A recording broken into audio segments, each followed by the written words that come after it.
any question? There are some other questions in the room. Once people have done that, then I can ask the online questions. Yes, well, whoever has a question here, and then we can go to the online question. Yeah, sure.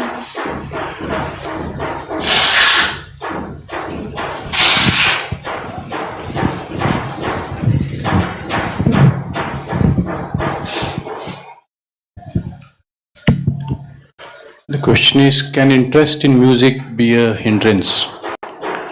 Interesting. Music. What? Listening to music or playing music. Yes. Be a hindrance. Oh, why it is a hindrance? Well, in the precepts, it's you could say, when you take the 5 precepts, for example, the first 5 precepts, playing music is not sort of noticed here. It's not written down anywhere that you should not play music. So music is not involved in the 5 precepts. No precept saying you should not play dancing, playing musical instrument. Many of us listen to music. It has to do, like the 8 precepts are the precepts you usually, you adopt when you go to the monastery, which means when you decide to maybe follow the path of, wisdom, compassion, and renunciation a bit more deeply. So a lot of our time can be spent in dancing, singing, playing musical instruments, and so on. And that's not we think we do at the monastery. If you want to do that, you can just have to go out of the monastery. Yeah, there's nothing wrong with it. Just not something that's offered at the monastery. Although we do chanting, which is quite nice usually. And so it's not music is not ethically wrong. It's just not something that you practice or use when you are in this particular tradition. As I say, the chanting is very important. Our chanting are daily, twice a day. We have puja with sometimes you can have short chanting or long puja or short puja. So it's ethically not a wrong thing. It's just an aspect of renunciation, Like this last 3 precepts, that's when you start moving towards a more renunciate life for one day, for whatever, however many days you want to keep those 8 precepts, So 5 precepts is a good thing, yeah.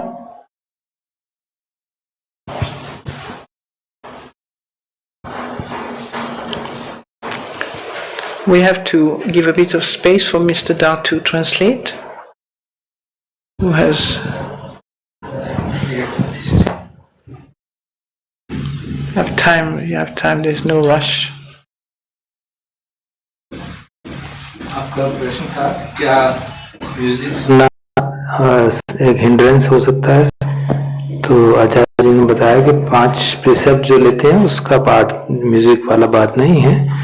8 precept वाले जो लेते हैं और जब कभी monastery में जाते हैं या उपवास करते हैं तो उस बात को सीरियसली फॉलो करते हैं, तो उसका बेसिक उद्देश्य ये है कि हम अधिक समय ध्यान में लगाएं, गाने बजाने में, डांस करने में समय व्यर्थ ना करें।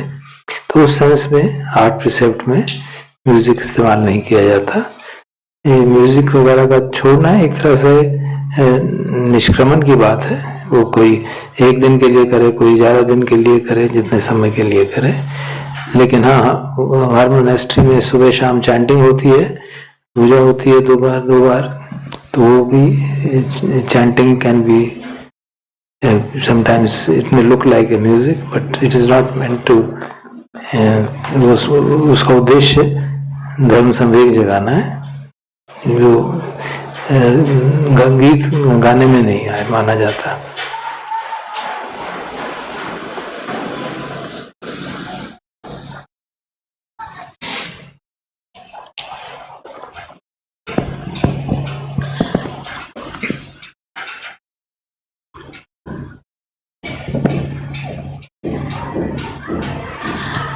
Venerable Ajahn, I have 2 questions. The first question is, when your parents die, is there anything which can be done after their death to get them attracted towards path of Dhamma? Or is there anything a child can do to increase their punya after their death? That is first Child question. or an adult, or I mean, you don't lose your parents necessarily in childhood. She meant the offspring. She didn't mean The offspring, yes, Yeah. any offspring, yeah. yeah. Good. When even suppose at my age, can I do anything for my parents? Yes, yes, That's yes. what she means. So after their death, you mentioned. Yeah. Yes. Or the offspring. I'm the For offspring. the parents. Me doing anything for my parents who have passed away. Okay, yeah. Well, you can, we can think of all kinds of things that we want to do for our parents. But for anybody, your parents or anyone else, is to lead a good life, to dedicate your life, your own life, to Dhamma, wisdom, to share merit with them, to remember them in the good things you do. Share, to sort of, you let them partake of your goodness, by just thinking about them. And then my parents passed away, and I feel that the best thing I could do for them was to, live my life wholeheartedly and as well as I could. And we planted a tree for my mother and for my father at the monastery at Chithurst and then at Amaravati. Actually, for my father, we didn't plant anything. So he's coming to think of it. I thought we did something, maybe a bush or something. Yeah. And when if they come to mind, I think of them with kindness. And when you have had a mind training, so let's say the path of the Buddha, you have already prepared it to have metta for anyone, and that means that even if somebody is really awful, and the training is really very clear, in the sense that a way to deal with people that you've had parents, maybe you have had difficulty with, or family or parents or friend, anybody. It's always important to, within your vision of the situation, never to forget, never to abandon in someone the good things, the good sides of their life, whatever they've done good, not to forget about it, not to kind of blind yourself by just, turning their goodness into oblivion because you don't remember them, don't remember it, So, like with my mother, I didn't always have an easy time, when I was a young woman. But I tend to think of all the good things she tried to do, because all of us are human in a way, and all of us have a very similar predicament. We want to do good, we want to be kind, some people suffer from mental illness, some people suffer from physical illness, and so many things that we can, put aside and forget the goodness of people by the fact that human can be really difficult and, quite unskillful, even kind of brutal. So what you can do is just share merit with them, and that's what they do in Buddhism, traditional Buddhism. They do a lot of things for their departed parents, like sometimes they will come to ordain at the monastery for a couple of weeks, sharing merit with their departed relatives, mother, father. Sometimes they will dedicate themselves to do some work, special work, with a specific dedication for the parents. Sometimes they are ordained, like the women can take on the white robe and shave their head for a week or two or months, or sometimes they stay on, They find the life really good and they don't want to come back. Yeah, that kind of thing. And in terms of one's own relationship with them, you can also just dedicate your life to do what is good and beneficial, to thank your parents.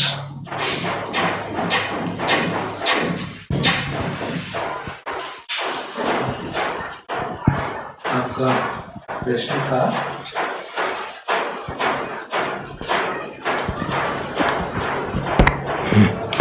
आपका प्रश्न था कि जो हमारे माता पिता दिवंगत हो गए, क्या उनके लिए उनकी मृत्यु के बाद कुछ किया जा सकता है? तो अजान ने बताया कि हम अगर अच्छा जीवन जीते हैं, धर्म का जीवन जीते हैं, तो उसके पुण्य को अपने माता पिता को साझा कर सकते हैं। जैसे हम पुण्य साझा करने की जो चैंटिंग है उसमें आपने बताया कि अपने माता पिता के लिए आपने एक पेड़ मोनास्ट्री में लगाया था, और जो भी हम मार्ग धर्म का चल रहे हैं उसमें सबके प्रति मैत्री का भाव होता है, चाहे वो फैमिली का हो, चाहे बाहर का हो, चाहे किसी ने भी किसी तरह का भी व्यवहार किया हो। हर प्राणी हमारे लिए कुछ ना कुछ अच्छा तो करता ही है, तो उसको याद करते हुए भी और वैसे भी क्योंकि हम सबके लिए मैत्री भाव करते हैं, तो अपने हम दिवंगत माता पिता के प्रति भी मैत्री का भाव करते हैं। तो मैं बताया कि ट्रेडिशनल बुद्धिस्ट लोग जो हैं वहाँ पे, जैसे थाईलैंड में कई बार लोग कुछ हफ्ते के लिए, कुछ दिनों के लिए भिक्षु बनते हैं और उस भिक्षु बनने के मेरिट्स अपने माता पिता को डेडिकेट करते हैं। तो इस तरह से जब भी हम कोई सत्कर्म करें उसके पुण्य को माता पिता को, दिवंगत माता पिता को डेडिकेट कर सकते हैं। And I have not mentioned, but traditional Buddhists very often come to the monastery to offer a dana for the community. That's one of the most common way of repaying one's debt or whatever, what people, sharing merits with your family, departed relatives and so on, is to come to the monastery and offer a meal, offer part of a meal, or offer requisites or whatever, so make offering to the alms mendicant community. That's also very common, to do that. Sometimes people have also published a book, like I've seen. I remember, I don't know if have you heard of a teacher called Lumpo Dun? Yeah. Right, the famous Four Noble Truths. Yes. As I said to you, it was offered to me when I was at Wat Mabjan in Thailand, in the forest, and the women who had taken me there the first time, her brother had died 2 years after I was there, and not 2 years, maybe a year and a half or something.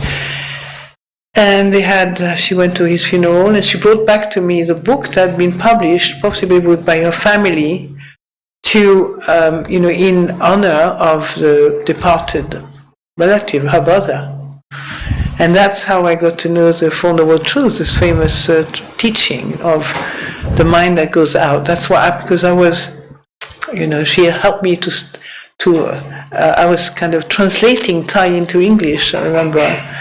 And there was Lumpo Dun, this book with little short text like this. Have you seen the teaching of Lumpo Dun? No? It's a book of short text, so I said, well, I can handle that. And so that book had been published especially for this occasion. So you can do something like that, sort of in honor, in remembrance of your parents. आपने बताया कि दो बातें और कि कई traditional Buddhist countries में लोग अपने माता पिता के नाम पे दान देते हैं, भोजन दान करते हैं या चीवर देते हैं, या और भी रिक्विजिट्स जो हैं भिक्षुओं की वो देते हैं, भिक्षुओं और शीलधाराओं की।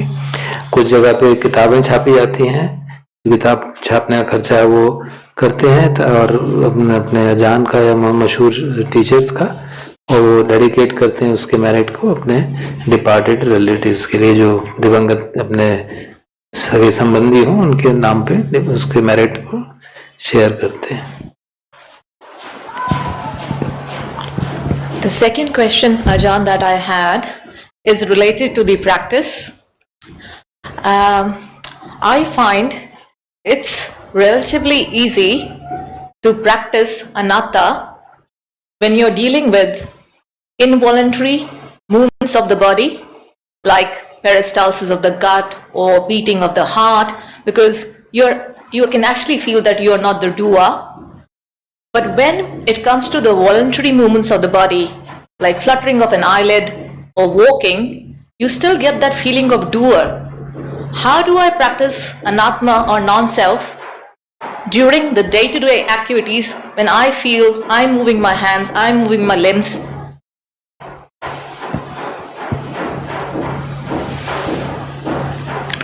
I wouldn't worry about it.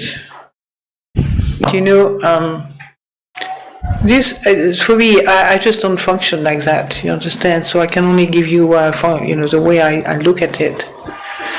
Asking such a question for me will be proliferation, but not for you. You know, it's like I can honor what you say.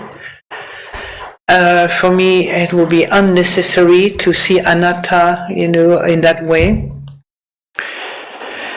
I'm more interested in seeing anatta as not me, not mine. Not me, not mine.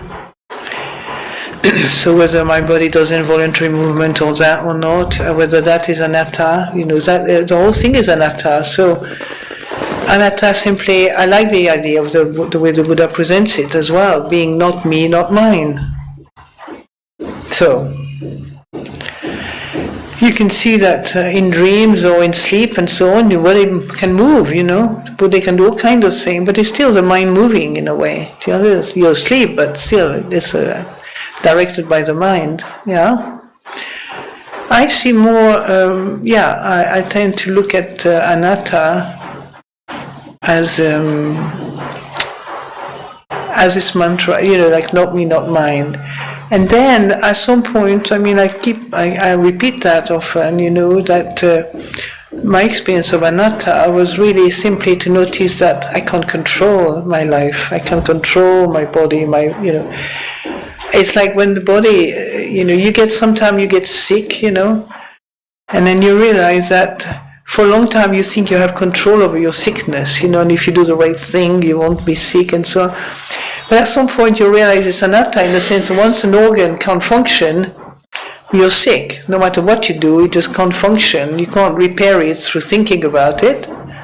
Although you may repair it just by being kind to it or, not stressing, sort of bringing positive energy or kind energy or just healing energy through peace, through, acceptance and so on.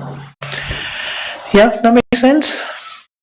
It's not answering your question, but I was trying to ask was that we are asking. Can you come a little closer? Because for me, you're far away and a bit in the dark. It's not quite dark, but it's a little bit distance, for such an important question.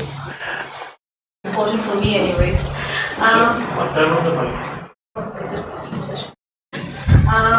I'm just saying that when we are meditating. Is the microphone working? Yeah. Please keep it nearer to your mouth. You might, Keep it nearer. Hello? Yes, that's better. Yeah.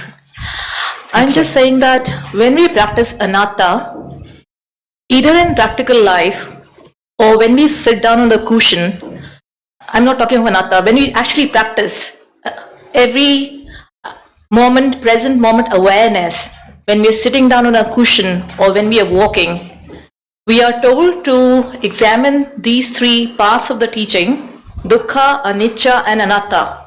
So I'm just trying to see if an emotion arises, let's say an ego arises, I know that I'm being egoistic. So I know that that will be causing suffering, so that is dukkha. I know it's anicca because it comes and goes. How do I say to myself, do I say to myself, this ego is not me, not mine? How do I actually do it, is what I'm trying to ask. Well, you can also talk to yourself, remind yourself if it's like training the mind to remind itself that this is not me, not mine. But at some point you have to be careful, because I notice the heart energy is a kind of, at some point you don't need to shout at the mind, this is not me, not mine. At some point it gets it, it's like you let things go because there's an understanding that's the nature of everything to go. We don't hold on to it anymore. Do you understand? So my take on this is like, this is my take, not everybody. I say, don't worry about anatta. You'll get the insight. Don't think about it. That's the last thing you want to do, is think about it. You begin to take refuge in the mindfulness, the knowing, the seeing. Which is wordless. Often you can see words, you can see concept coming and going, or informing you giving like an insight into. Through concept, but it's not by clinging to any of it, So I would relax, Anatta means it's not me, not mine. You will see, your thoughts come and goes all the time. Your story, you never have the same story twice, do you? You might want to bring back your old partner, memory and so on. You might not be able to bring it back in the same way. Do you understand? Nothing can be brought back. You don't have control over your life. The only control you have is through understanding, and you don't have to use, again, I'm just repeating myself really, the conceptual means to get to have insight into anicca, dukkha, anatta. It's like you have a big torch, mindfulness, and then you're learning by being still. You see, coming, going. Stop, coming, going. You can stop them at some point if you want to. It's not that you can stop thoughts if you don't want to, or if you want to. But the actual nature of everything is really change. Energy is changing all the time. It's vibrating all the time. It's not like, if do you understand? You can bring peace and silence into your mind, and you will see anicca, dukkha, anatta by just being still and listening and seeing and observing. Insight comes in most of the time wordlessly,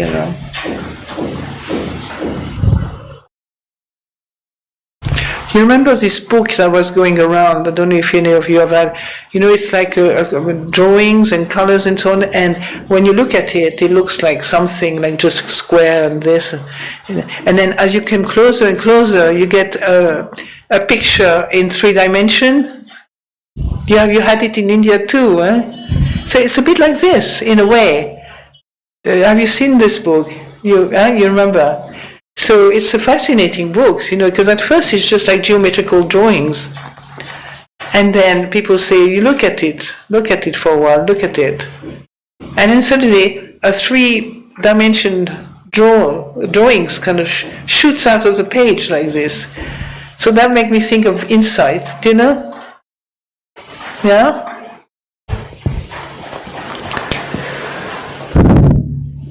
आपका प्रश्न था कि अनात्म की जो practice है उसमें जब चीजें अपने आप हो रही हैं इनवॉलंटरी, उस पर मालूम पड़ती है, लेकिन जब हम कुछ खुद अपनी तरफ से करते हैं, जैसे चल रहे हैं या बात कर रहे हैं, तो ऐसे उसमें डूअरशिप का परसेप्शन लगता है. तो कैसे प्रैक्टिस की जाए?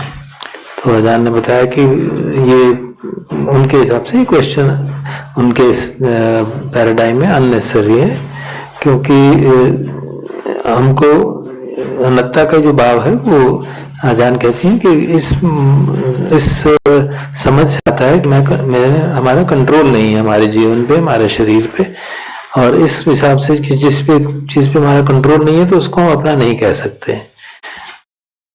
जैसे शरीर है, कभी तो लगता है कभी शुरू में कि हाँ हम कुछ कर सकते हैं, लेकिन एक स्थिति ऐसी आती है जब पता है कि वो ऑर्गन अगर खराब हो चुका है तो अब वैसे ही चलेगा, उसको हम कुछ कर नहीं सकते.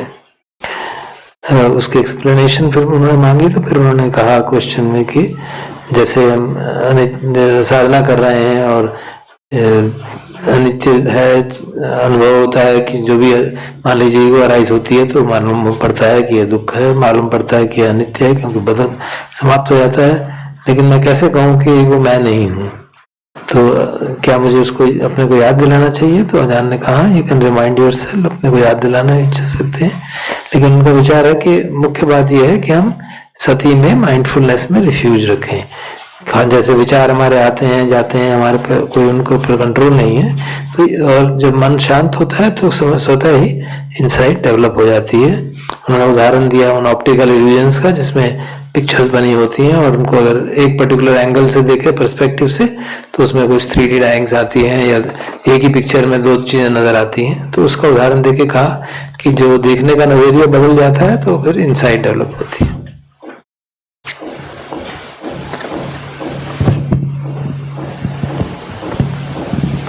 Ajahn, a lady has requested for offering some tips on developing metta. Somebody here or Yes, online? somebody here. Yes, Okay. she's in the hall, but she chose to ask this It remains question. incognito. It's okay. So, how to develop metta? Well, like everything else, you can. My way of developing metta was first of all to be aware of my anger and to accept it. To accept the feeling of my own anger, which is the opposite of, technically opposite of metta. So if you don't accept your own anger and practice metta, there is you realize that the anger is still beneath all these metta, and people can start feeling it. It's like we are very, we're very. What is the word? We share many things. People may be, trying to be kind and smiling and so on, but unfortunately, they still have quite a reserve of negativity, unkindness, anger, and so on.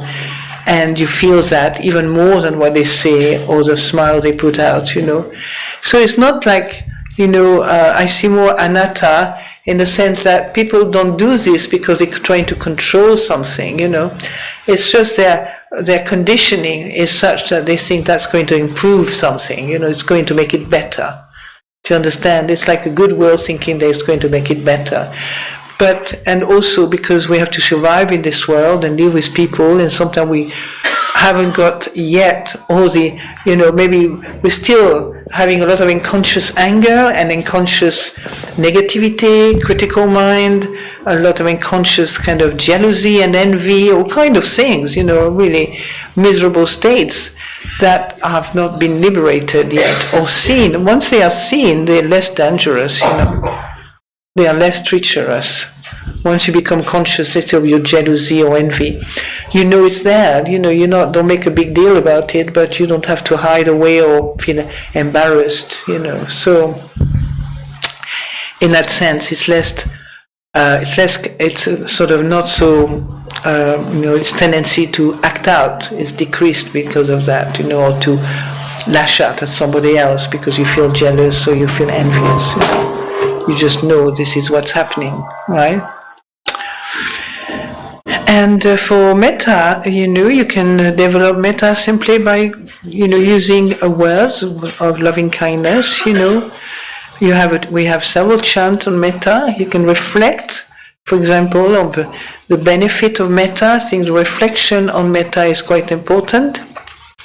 To support the well-being of people, your own well-being and well-being of others. It's like you train yourself because you can actually be in a situation where you don't have that capacity to do this. Maybe you're struggling with your own kilesa and you don't have the ability to bring a sense of loving kindness in a situation. Maybe, do you understand?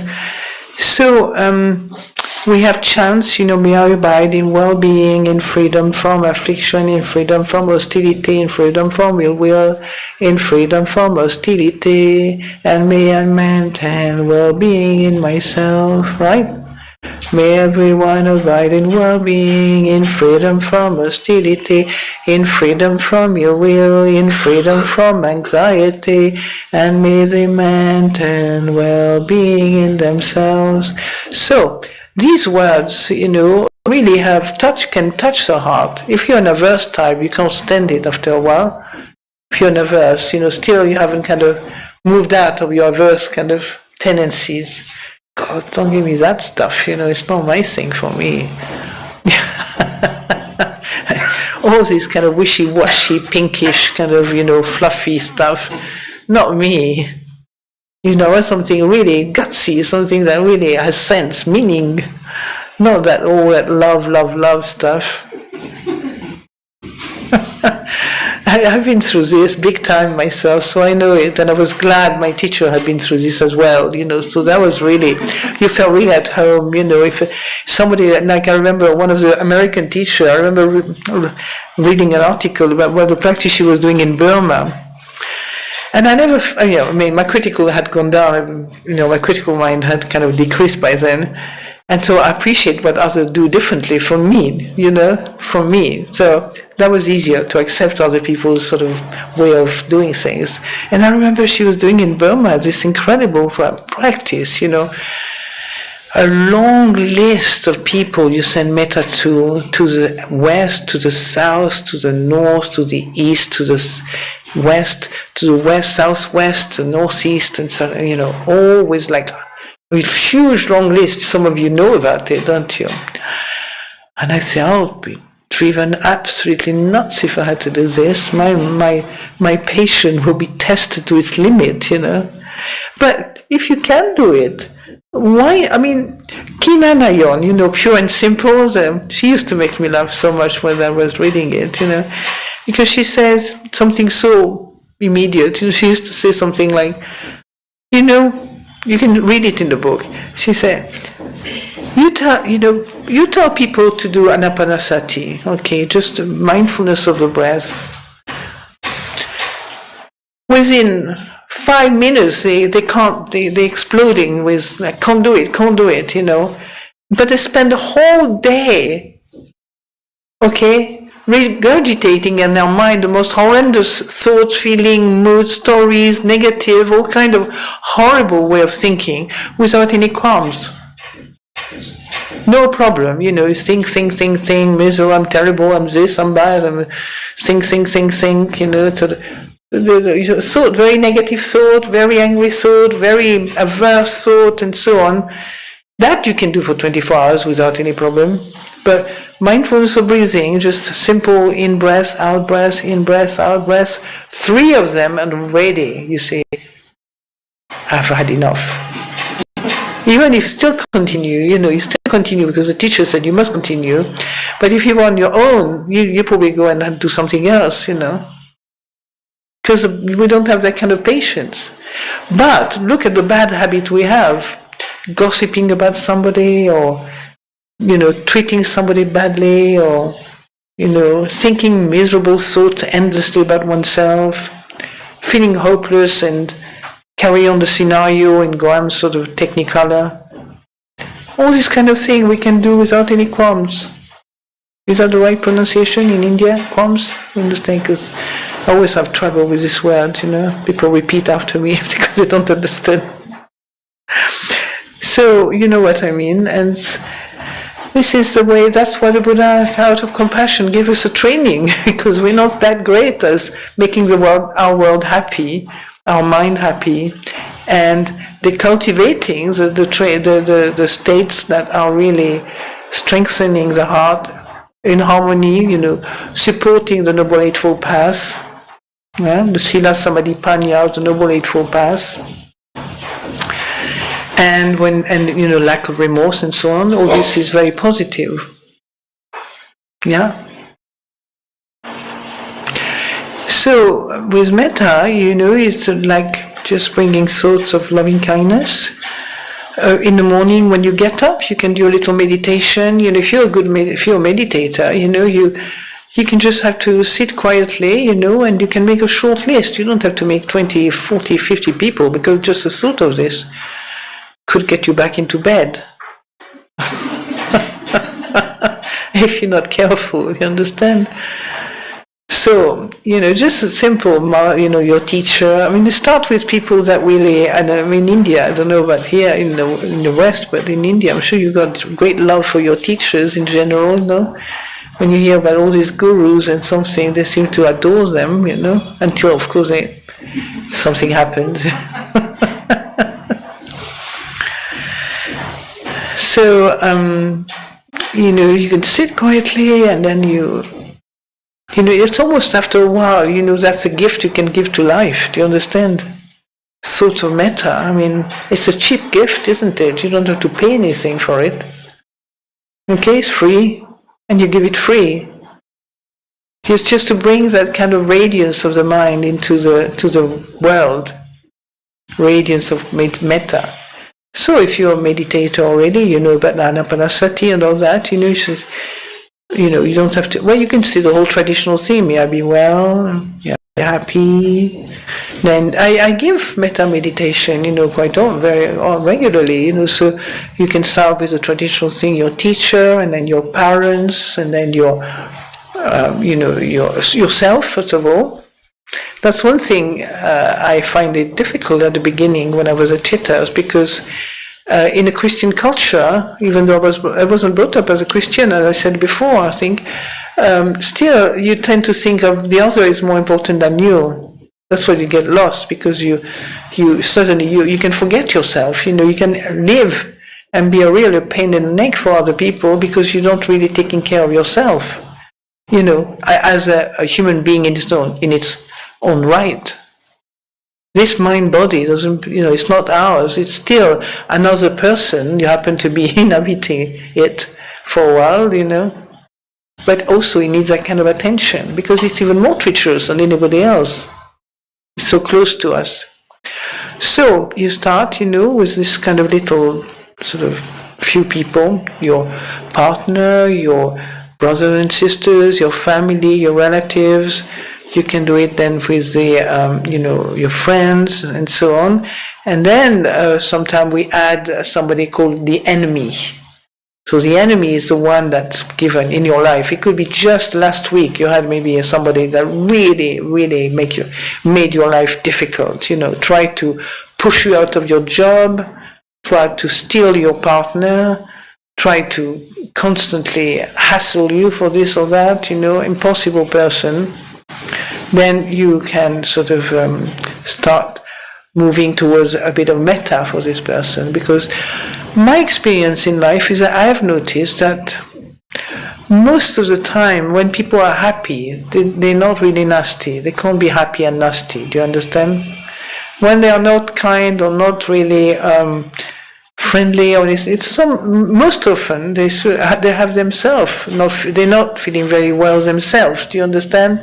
They themselves going through a difficult time internally. We might not even see it. Most of the time we don't see it.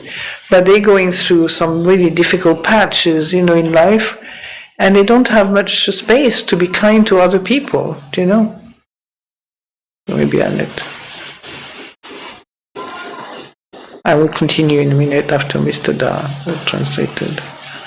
You prefer me to continue, or is it? Whichever way.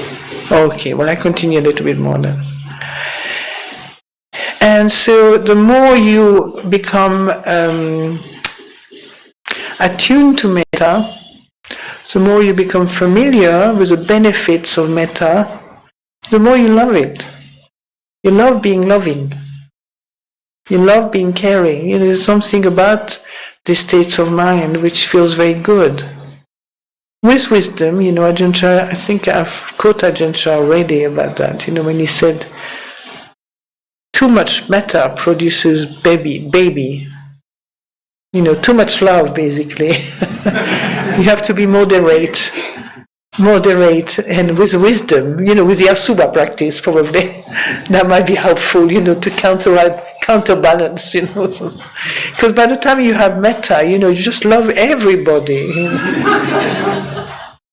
Quite indiscriminately, you still haven't got quite yet. You're not in a position of choice. You're still in a bare attention, loving everybody maybe. So there's plenty of people around you love suddenly, yeah. So with wisdom, you come back to earth, feet on the ground, and check your situation in life, and.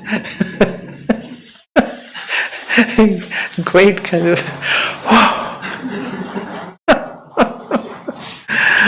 oh. So yes, it's interesting because I realize I'm on a continent that has different values at some level than maybe France or England, and that you still have not the kind of mind that can just abandon your family and say goodbye, I don't care. The Westerners, I think they make their parents, from the 60s onward, I don't know before, but you make your parents rotten, You make them so rotten that you give them yourself all the right to say, I'm fed up with you, close the door and goodbye. I don't think you're there here, do you know what I mean? You still have lots of love for your family and somehow a sense of duty and a sense of... And in a way, it brings me back to that awareness of that we have to take care of life as it is in a way before we move on, right? Putting yourself in a monastery is the same in a way. You put yourself in a monastery. You didn't put yourself in your family. You just came in a family, But you can use the example in a way, quote unquote, we can help you to stay stuck in one situation and do a good job, maybe inwardly, developing the quality of the heart and Dhamma in yourself. And that is never wasted, because in a way, in the West, the lack of metta for your parents is terrible, I found, It's getting a little better, but there was a time where, in France or anywhere else in America, people loved their parents as well, but there was a lot of, parents complaint, discontent constantly about mom and dad. When we heard the Sri Lankan, for example, tradition where you bow 3 times, and ask for forgiveness or something morning and evening before they go to bed. So the Westerners were quite idealistic. They how lovely, what a lovely tradition, Ask them to take it on board. That's something else, They'd rather kind of throw shoes at their parents than bow to them and asking for forgiveness, So you can see we are in a crazy world in a way. We want to have it, everything. We want to have it all. Do you understand? That's why the Buddha Dhamma can help so much, because it's really, helping us to make a good job of a bad deal. Do you know what I mean? We don't choose our family, do we? But we are not in the family by I'm sure, by chance. Somehow we're told we choose a bit of family. Something choose, the karmic forces. And then after a while, I say to the parents who have a teenager to 20, 25, and then I say, don't worry, by the age of 30, 35, they start thinking differently. They start appreciating what all their parents have done, all the things they have done, and they're getting older, a bit beaten up by life themselves, And so that helps, to kind of get a perspective on what it feels to be rejected, to be, to be unloved, to be unappreciated, and so on, And then when you're loved, not rejected, and so on, you still have the truth nagging at oneself, the potential we have as a human being to be loving, kind, compassionate, wise, will nag somebody who opens it, open themselves to the heart, to the search in the heart. We think we're searching for something. Actually, we're searching for liberation, most of us, But it's a bit distant. We think it's very far, Anyway, so your friend, this lady, there's lovely books on metta, and she can read the book on. I haven't sort of read it for a long time, but Sharon Salzberg is a great metta expert. So it's a beautiful, beautiful thing. I love practicing metta myself, because now, I said before, whereas before, when just one sort of metta used to bring up immediate reaction of, no, I'm not going to do that. Now, because thoughts are just thoughts, you find that the energy of loving kindness is a beautiful thought, and this beauty, this energy of love and beauty, really make your mind happy. And permanently, of course, while it's there, it's conditioned, but it does make your mind, brightens your mind enormously. So, that's it.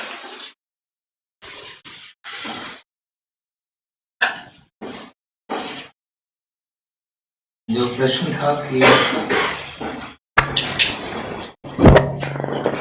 कि मैत्री भावना कैसे develop की जाए, तो अजान ने उत्तर दिया कि पहले तो हमको अपने भीतर जो एंगर है, जो गुस्सा है, उसको एक्सेप्ट करना सीखना चाहिए, क्योंकि अगर अंतर्मन में अनुशय गुस्सा है, द्वेष है और ऊपर से मैत्री करेंगे तो उसका लाभ नहीं होता।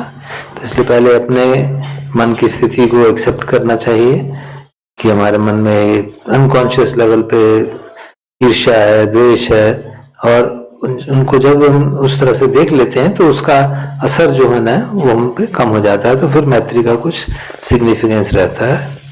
तो जहाँ तक मैत्री का अभ्यास है, तो हम जो मैत्री भावना के शब्द हैं चैंटिंग के, वो इस्तेमाल कर सकते हैं, और उससे पहले ये भी समझ सकते हैं कि मैत्री भावना करने से क्या लाभ होता है, किस तरह से हमारा और दूसरों का भला होता है, एक सेंस ऑफ वेलबींग आती है, तो उससे फिर मोटिवेशन बढ़ता है कि हम प्रैक्टिस करेंगे।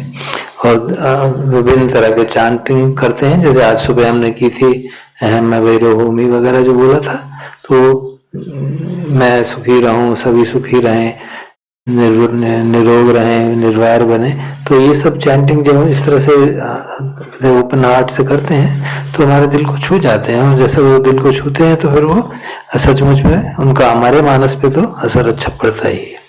लेकिन जो लोग एवर्सिव टाइप हैं, जिनके माइंड बड़ा क्रिटिकल रहता है, उनको ये करना अच्छा नहीं लगता, लेकिन धीरे अभ्यास करने से वो भी शायद इसको कर पाएंगे। उन्होंने एक उदाहरण दिया कि कुछ उनकी फ्रेंड थे जो बर्मा में मैत्री का भाव करते थे, तो वो बहुत लिस्ट बना के रखते थे कि पूर्व दिशा में कौन है, जैसे मैत्री करते हैं, डिटेल जो मैत्री की इंस्ट्रक्शन है उसमें दिशाओं के बारे में, पूर्व दिशा, पश्चिम दिशा, उत्तर दिशा, दक्षिण दिशा, फिर उसके बीच की दिशाओं का, तो उन महिला ने हर दिशा के लिए कौन कौन लोग हैं उनके नाम लगा के लंबी लिस्ट बनाती है, और मैत्री का अभ्यास करते समय उन सबको याद करती थी, तो उसमें काफी लंबी देर तक कर पाती थी। तो उसके लिए बड़ा शांत और द्वेष रहित मन की आवश्यकता है, क्योंकि हमारे सामान्य मन की ऐसी स्थिति है कि हम 5 मिनट भी आनापान तो नहीं कर सकते, लेकिन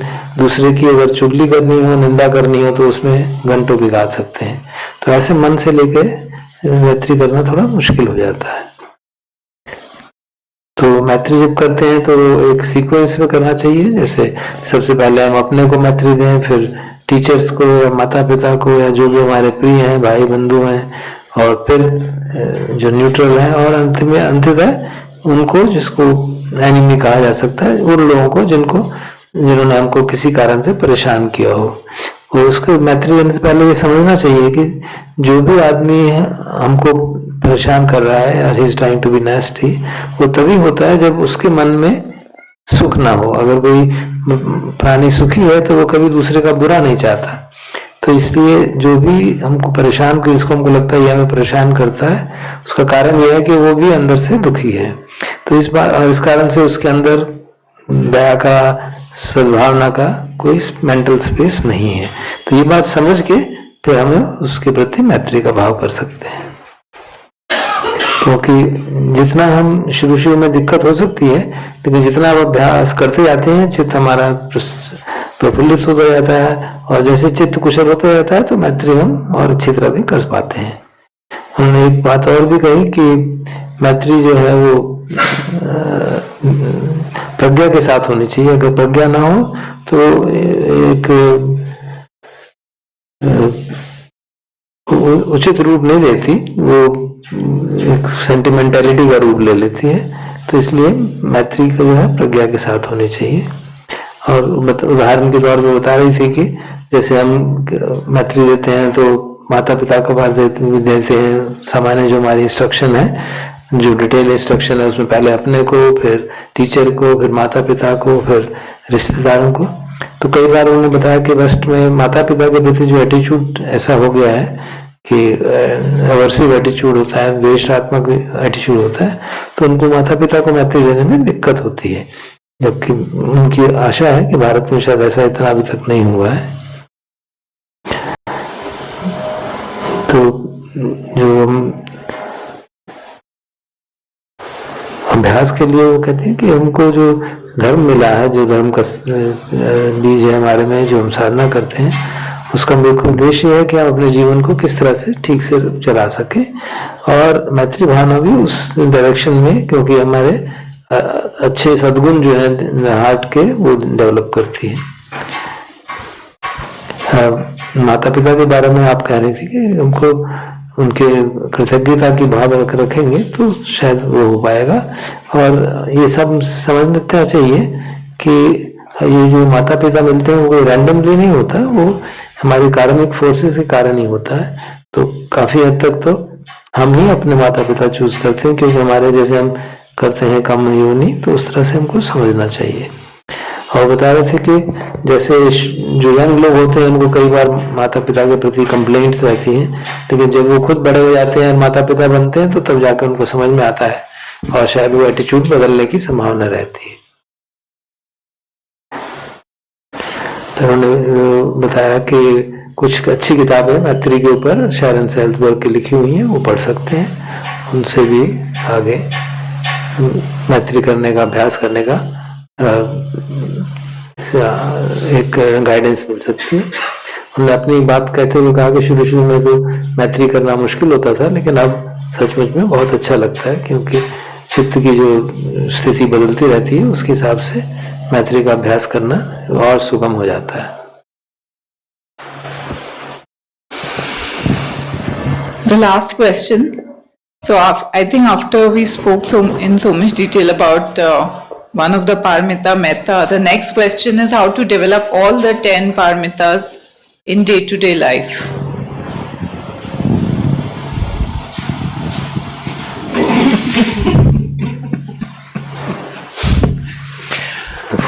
Four minutes. 4 minutes, exactly. 10 paramitas.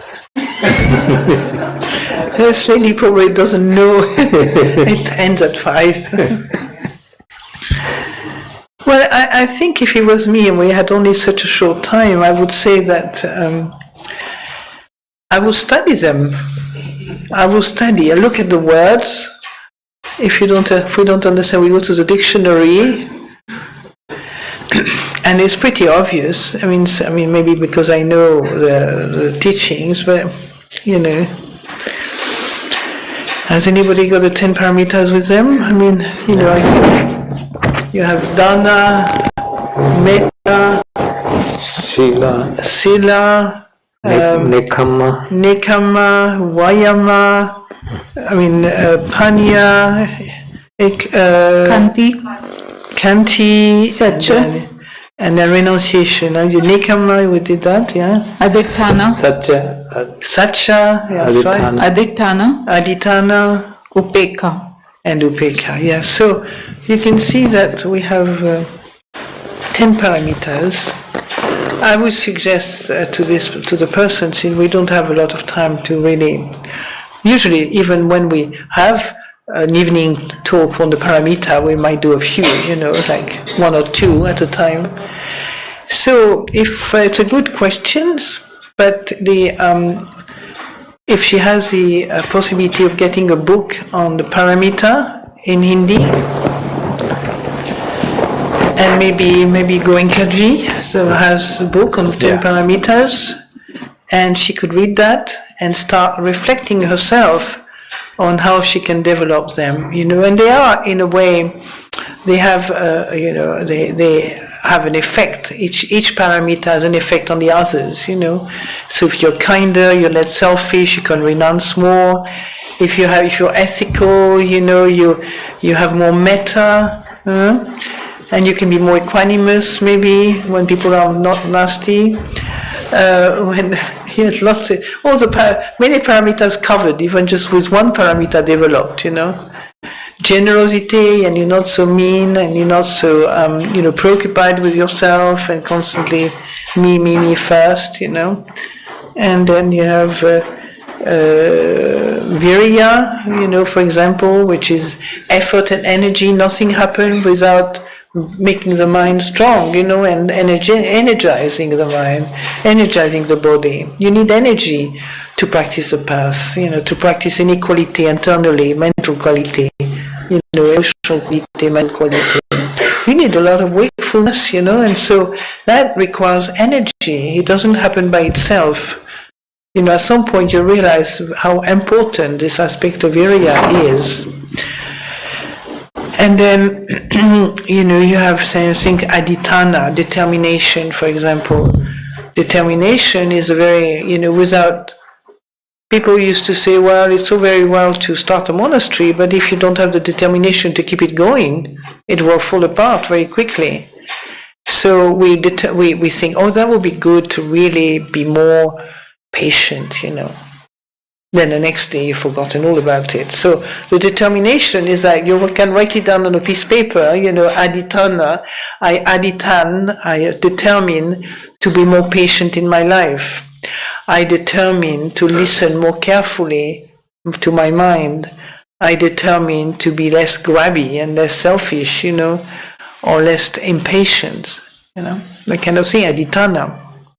And you can do adhitthana, for 3 months you can say, I won't say this word that maybe is a swear word that you got accustomed to, and you want to let go of this habit. You can, for 3 months, you say, I won't pronounce this word. Right? Like me, adhitthana, I had adhitthana to not smile for 1 week so I could stop being just a creature of habit. When I smile, I smile out of habit, charming and all that sort of thing. And then you can adhitthana to, as monks and nuns, we can adhitthana to sleep less, to sleep sitting up, to eat less, to speak less. Ajahn Sumedho was speak little, talk little, speak little, sleep little, and speak, sleep, and eat little. Yeah, that's for the monks and nuns in a monastery. But I think it wouldn't harm, any of you to speak little, eat little, and what is the other one?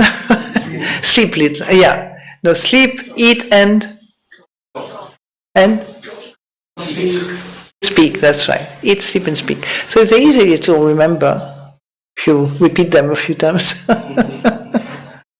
Yeah. And then we have things like, what else? Upekkha. Oh, upekkha is a big one. Huh? Is there a lot of upekkha in India, do you think? Is it a country where people are equanimous? Near enemy. Near enemy of equanimity. Apathy. Apathy. Oh dear. I can't see you as a pathetic, apathy. Apathy, yeah. Oh. Well, then you have to sleep less, eat less, and speak less, definitely. Well, I think it's not just a pathetic, it's also the fact that you have, can I say, they have maybe not a leeway to move around out of the traditional form, do you understand? The thing that makes you less apathetic is when you have the sense of freedom, the sense of moving. It's kind of strange. You can do this internally as well externally, Then what is the other one? Can you remind her? Panya. Panya, oh. That's So panya is, in a simple way, is knowing what to do at the right time with the right people. It's like panya is, for example, a simple aspect of panya will be when you go into a room, you can assess a room with people, what to do, what not to do, etc. That's a panya. It's just knowing time and place. It's panya in a very simple way. Well, not so simple. Most people miss that, They go and stumble in a room and speak loud and, make a mess or whatever, or don't know what we're talking about, and they come and start talking, and so panya is the sensitivity of knowing what to do and knowing time and place for things, anything, So we have a lot to learn on that. But it's also panya is the insight, and insight is aspect of panya. Knowing Dhamma, knowing how it works, knowing how, it's like, panya is just simply knowing that when you put your hand under the hot water, you're going to be burned. That's panya. You don't repeat it too many times. That's a symbol, story that's very often, told in Buddhism. You don't put your hand in boiling water twice, like a child doesn't do that twice. But it's an image for how much we get burnt again and again in our life, and we still continue without any qualms.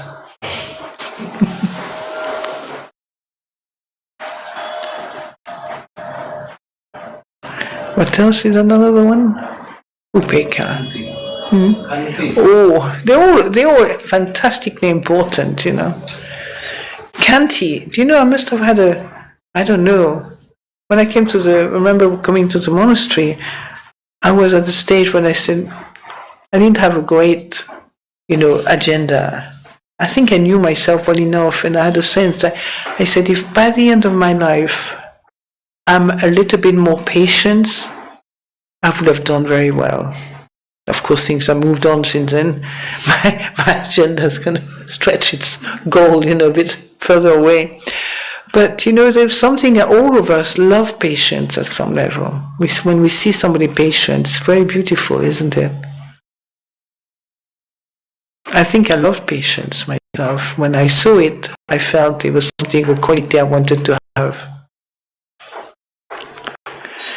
And because with patience is loving kindness come more easily, when you are well in yourself, peaceful in yourself, happy in yourself, you can be more patient, with people that are difficult.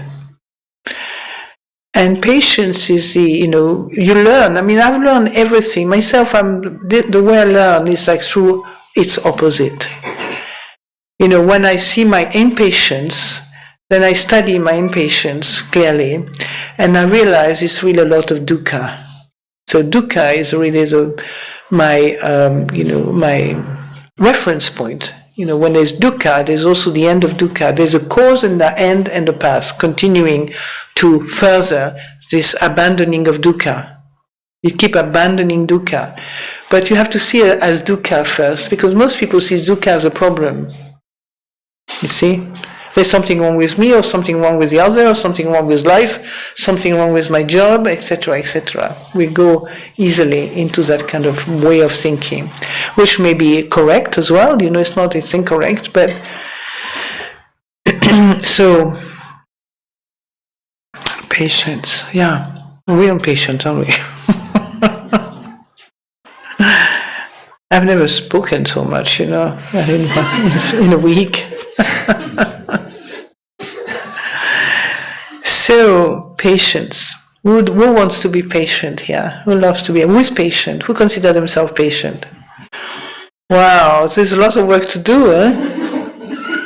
Who is a little patient?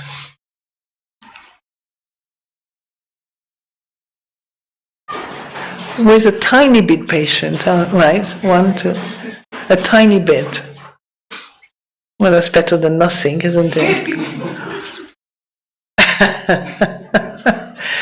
So, remember, watch the feeling, watch the experience, observe, feel the experience of impatience. Is it nice to be impatient? Check it out. That's how I learned. Knowing how horrible my anger was and my frustration, my critical mind, negative and all that, I said, I don't want that anymore. It's really ugly. It's really painful. It's not human. It's not really kind. And it's nothing. It has nothing for itself. And yet, for a long, long time, we think that without my critical mind, I'll die. Yet, we have to learn another word, discrimination. Remember, I talked to you about discriminate, the capacity to discriminate between various things. A researching mind, an inquisitive mind. That's different from being a critical mind. Often we don't make the difference between being critical in a negative way, or critical in a constructive way. Constructive criticism. Now remember, this is a great term, destructive or constructive. So, there are two ways of being critical. Yeah. So, is there another one? Video. I mentioned Virya, yeah. sleep little, eat little, and speak little. You remember that? Simple meditation. Okay. I think we. प्रश्न था कि मेहता की तो बात हमने समझ ली, और भी जो बाकी पारमियां हैं उनको कैसे जीवन में उतारा जाए, तो आपने कहा कि उनके बारे में पढ़ेंगे समझेंगे तो वो स्वतः ही एक्सप्लेनेशन हो जाती है। फिर थोड़ा सा उन्होंने एक्सप्लेनेशन भी दिया कि उनको आपस में किस तरह से रिलेटेड है। जो शील का पालन करेंगे तो या तो स्वतः ही हमारा ग्रीड कम होगा, दूसरी चीजें की तो दान की भावना बढ़ेगी।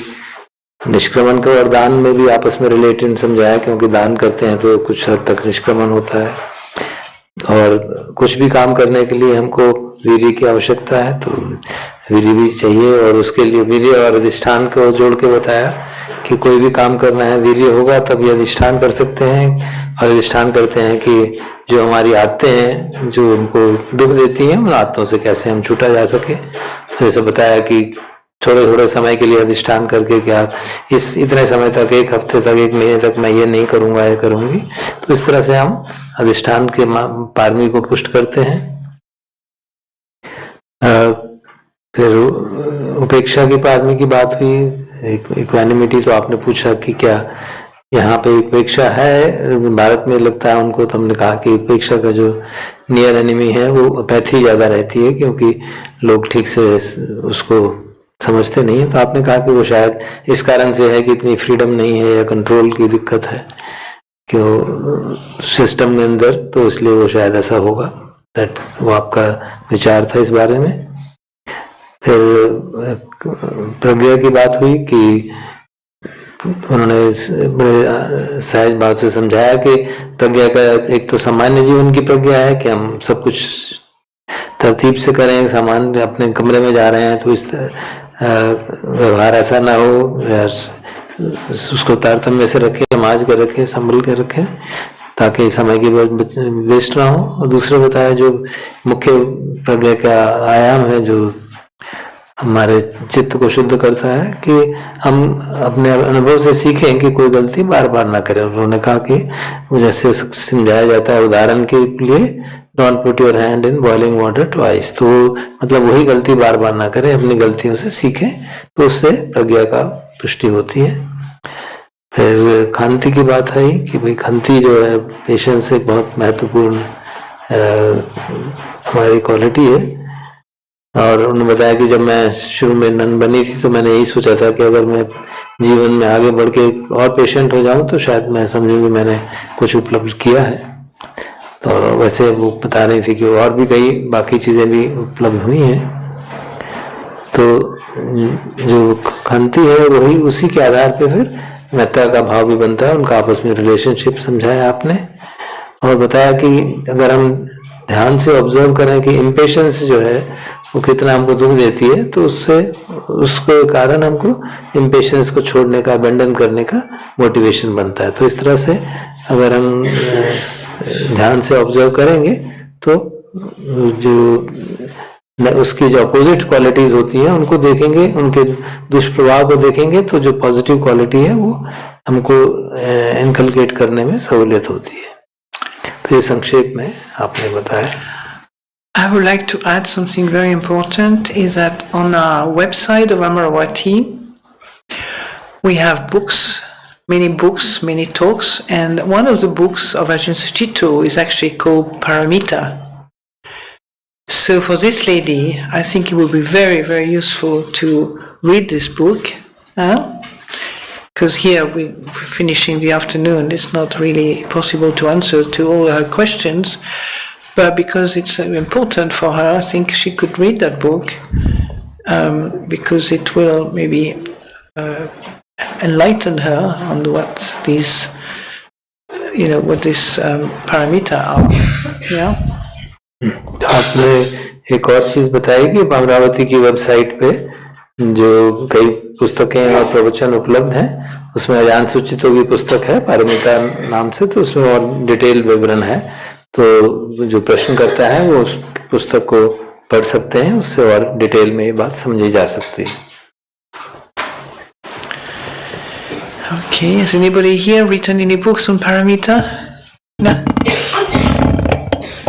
So we can just end the afternoon and meet again at 6:30 tonight. Yeah. And if anybody wants to have a chat, I can see a couple of people. Yeah? Okay.